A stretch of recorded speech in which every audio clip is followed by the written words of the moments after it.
How you doing, YouTube? We are with Joe Andrews, and he is playing Girgia Karakuri. So we're gonna show off his main deck first. Go ahead. Alright, so we start off with the Girgia, obviously the Girgia Armors. These guys, whenever they're flipped face up, you get to search your deck for either a Girgia monster from your deck and add it to the hand, and once per turn you can put it face down on the field. So basically like Think Das Lakuta. And what you do is you either flip this guy up, or they attack into it, and you search for one of these two guys, and you put it into your hand. This guy, whenever you control a Girgia monster, you can special summon it in basic defense position, and whenever it's sent from field to graveyard, you can add a Girgia monster from your graveyard to your hand, so you pick one of these two guys. So this guy gets these two from grave. This guy is like a Lone Fire Blossom, Girgia Arsenal, so you can tribute him and special summon one of the Girgia monsters in basic defense position. So what you can tribute him and go for him in defense, and use his effect to put him face down. It's really good. You obviously play 3 of each.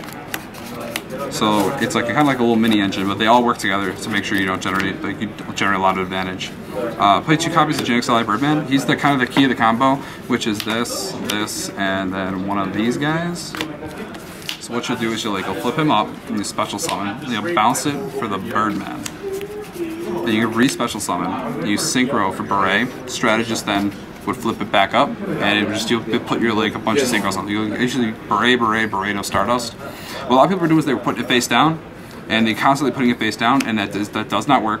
I did double check that, so it is ruled the same way as all those Das Lakuta type monsters. Other than that, that's primarily the main part of the deck. The 3 tuners, Karakuri tuners. I only play 3 Karakuri synchros.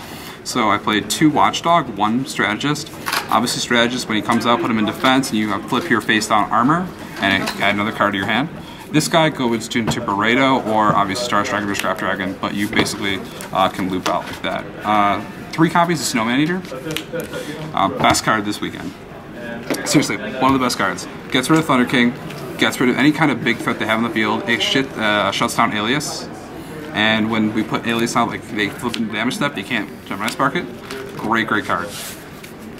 And then 2 copies of Tour Guide and a Sangan. People are asking why am I playing this? It's just cause it's Tour Guide, because it's so good. What a lot of people do is they'll sit there with Thunder King against my armor and they're not going to attack it. If I summon Tour Guide and go into an Exceed, I usually went into Zen mains to try and get them to negate it with Thunder King. And usually that worked. That didn't work in my top 32 game. He decided not to do it. So, but that was basically the point of this. And you can go obviously a rank 3 exceeds, which is ridiculous. And obviously Sangan will search for your combo pieces if you bring out in defense. So that's the monster lineup. Spells: 3 Typhoon, mandatory, Gates of Dark World, Wind Up Factory, Skill Drains, anything that would normally put this out. You stop what you're doing. You get your Typhoons and your 1-ups. Reborn Heavy Dark Hole, Pot of Avarice. This deck fills the grave up really quickly, and you can put your accelerators back in, and limiter removal because you're playing a machine deck, and that's just what you play when you play machines. Traps. This is a really trap heavy deck. 3-Dimensional Prison. Dimensional Prison was awesome this weekend. I originally had 2. I brought it back up to 3 because I wanted more outs to Thunder King.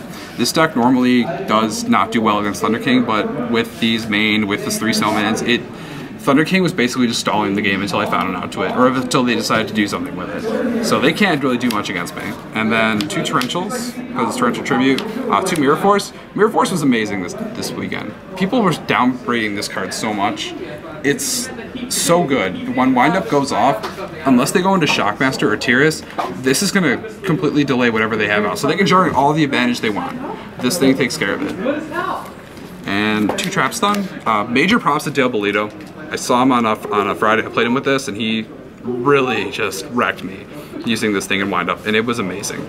But I decided to cut my 2 Starlight Rolls for 2 Trap Stun, and they worked out really well. They let me go off. Most of the time they were stopping Torrential Tributes.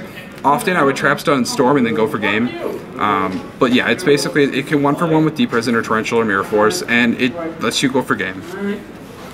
And double Bottomless Trap Hole, standard, double Warning, and Judgment standard. So while we're cleaning that up, what was your best and worst matchup? Best matchup was, I would say, Plants.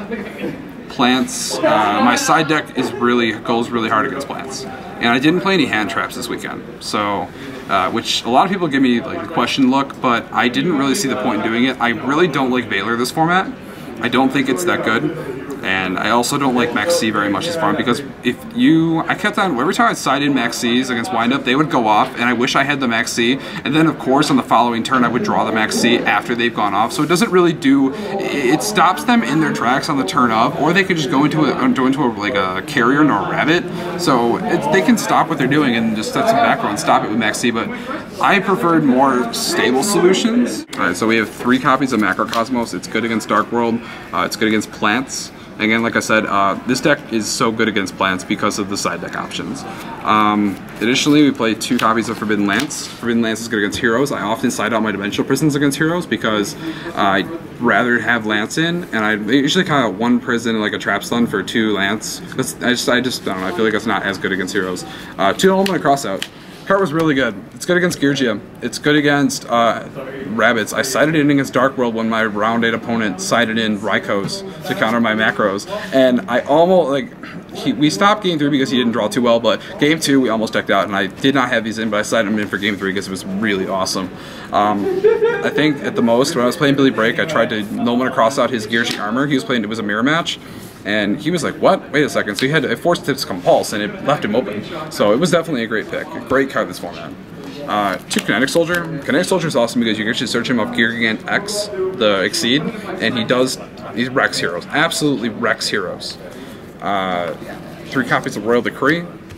Stable. You gotta stop Final Countdown and Chainbird, and any big trap heavy decks. And then 3 copies of Gozen Mesh. This is the reason why I don't play Max C. Or Veiler, to be honest with you. It's because, in my philosophy, I feel like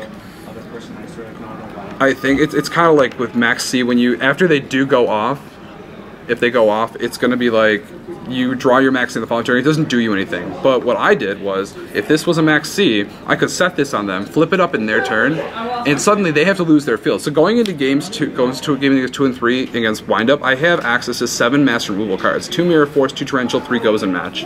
And Gozen Match is probably even the best pick because it's just, it goes so hard against windups, it goes hard against plants. Round 7, turn 1, I go these 2 against plants. Game over. They couldn't do a thing. They had no outs to it. And at that point, I just continued to win from there. I mean, given I did draw really well that game, but still, I mean, it's really good. The extra deck is really simple. It's a Black Rose Dragon and Ancient Fairy Dragon. Ancient Fairies obviously against Gravekeepers, Dark World, gets rid of their field spell. Stardust Dragon, Scrap Dragon. Good level 8s. 1 Burrito, 1 Burt, and 2 Beret. The main card curse tuner, Synchros, brings out each tuner, which lets me go off in my combo, and 1 Gaia Knight because I play Snowman Eater, and Strategist will Snowman Eater is him, and I just needed a level 6 that could actually walk over Stardust Dragon. I also play 1 copy of Garrigant X. He's going for a lot right now, but I really found I went to him I think 4 times all weekend, and every time I did, 2 of the 4 times I searched Birdman just to go for game. Other than that, it was just to basically get me advantage back after I started going off and we both grinded each other down to 1 or 2 cards. This guy was good at that point. Roach, whenever I come to Toronto, all I play is Lightsworn. I played 5, last Toronto regional I went to, I played 5 Lightsworn decks in January of 2012, and I was like, I'm never going to a Toronto regional or YCS again without playing Steelswarm Roach, because it was that good against the deck. It was just so good. It's also good against Dark World because, I mean, he's a fiend, so he goes up to 2200 with gates, and they have to waste their normal summons to get rid of him if they don't have a Grotha in hand. So obviously if they have a Grotha in hand, yeah, it kind of sucks, but at least he stops it. And against stuff like random matchups in the format where you don't know what's happening. Copy Utopia, standard. Then the 4 Exceed monsters for a tour guide. Tempo gets rid of Asagolem and Zenmanes. Levier, he was actually really awesome. I go into him a lot because they bottomless my arsenal or get rid of my armor through D Prison. He would be there to get it back and I can go off. Leviathan standard, and standard Zenmanes. Now, going through your deck list, your main deck, your side deck, your extra deck, what would you change? What would you alter? Was there anything that you had a problem with? I think I might cut one of the trap stuns for a Compulse, and I would take out Steelswarm Roach for probably Photon, the butterfly thing, and because I wish I had that a lot this weekend. He's really good. Alrighty, and the very last question, what do you need to say to YouTube? Is there anything that we need to know? Go ahead. I know you hated last format, YouTube, but this format is a lot of fun. I had the time of my life at this event because it's just such a great format. People say it's not balanced. People say that you need to do things, but there's a lot of viable decks out right now, and that's what made it a lot of fun. And I heard you had a YouTube channel. I do. It is Kiwiz LOL, KIWIZ LOL. Thanks, YouTube. Yep.